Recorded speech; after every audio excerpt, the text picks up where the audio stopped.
Alleluia, Alleluia.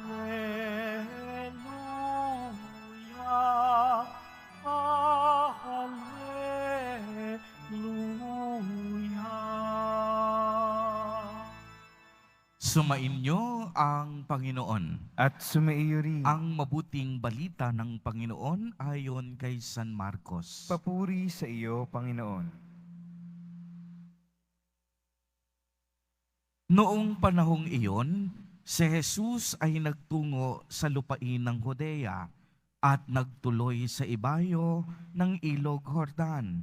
Muli siyang pinagkalipunpunan ng mga tao at tulad ng dati, nagturo sa kanila. May mga Pariseyong lumapit kay Jesus. Ibig nilang masilo siya, kaya't kanilang tinanong, naaayon ba sa kautusan na hiwalayan ng lalaki ang kaniyang asawa? Tugon niya, ano ang utos sa inyo ni Moises?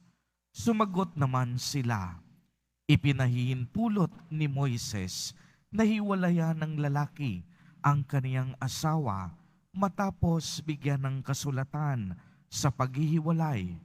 Ngunit sinabi ni Jesus, dahil sa katigasan ng inyong ulo, kaya niya inilagda ang utos na ito. Subalit sa pasimula pa, ang nilikha ng Diyos, ang sanlibutan, nilalang niya silang lalaki at babae. Dahil dito'y iiwan ng lalaki ang kaniyang ama at ina at magsasama sila ng kaniyang asawa at sila'y magiging isa. Kaya't hindi na sila dalawa, kundi isa.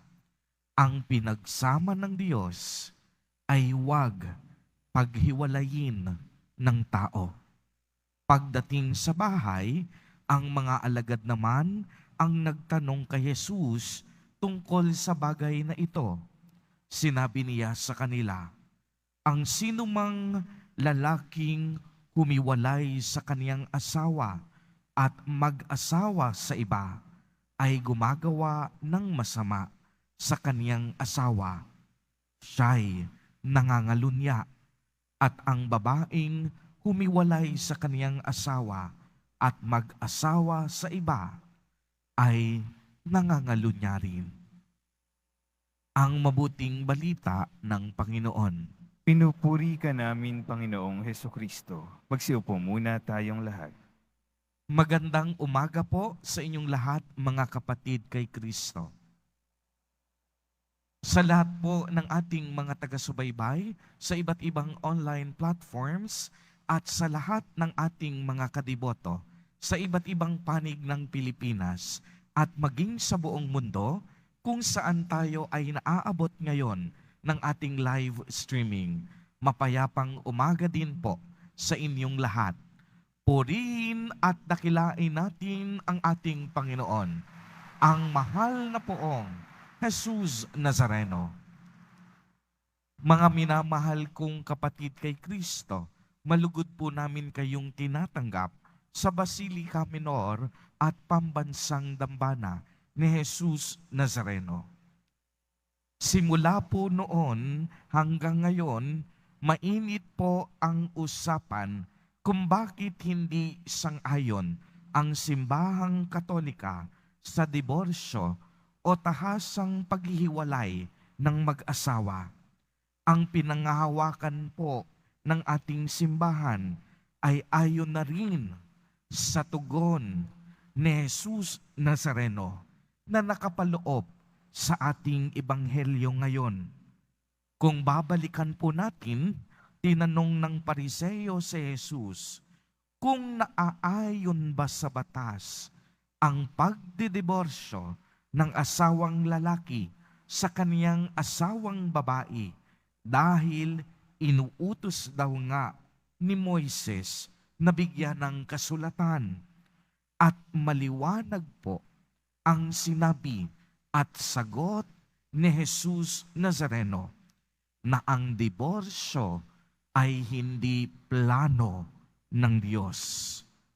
Ang plano ng Diyos ay pagtibayin ang kasal.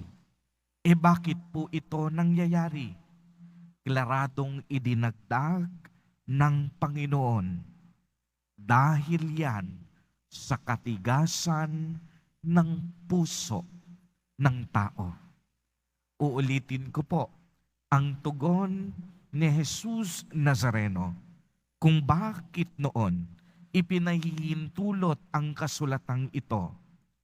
Dahil sa katigasan ng puso ng mga tao. Alam naman po natin na simula pa lamang ang Diyos ang lumikha ng sanlibutan. Nilikha niya ang tao, ang lalaki at babae.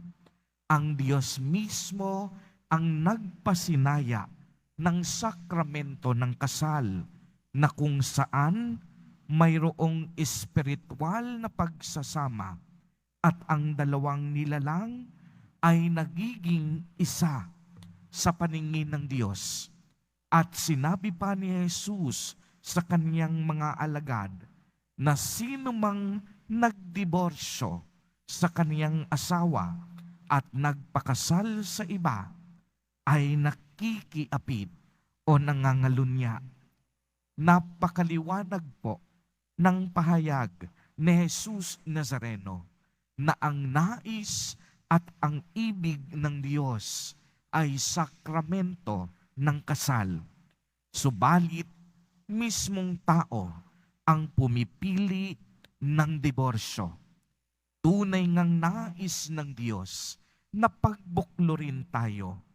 Ang hangad niya ay ang pagkakaroon ng isang maayos, isang banal na pamilya para sa bawat isa sa atin. Ang diborsyo ay maaaring sumira sa ating lipunan dahil malaking epekto ang naidudulot nito sa mga naiwang anak dahil nga sa panghabang buhay na paghihiwalay ng mga mag-asawa. Kaya nga ang panawagan lagi ng ating simbahan na ang kasal ay hindi isang biro. Pinagninilayan, pinagdarasal, at pinag-iisipang itong mabuti dahil ito ay banal at sagrado. Uulitin ko po, pinagninilayan, pinagdarasal, at pinag-iisipang mabuti dahil ito ay banal at sagrado. Ayon nga sa matandang kasabihan, ang pagpapakasal ay hindi parang isang mainit na kanin na iyong isusubo at kapag ikaw ay napaso, ay agad mong iluluwa.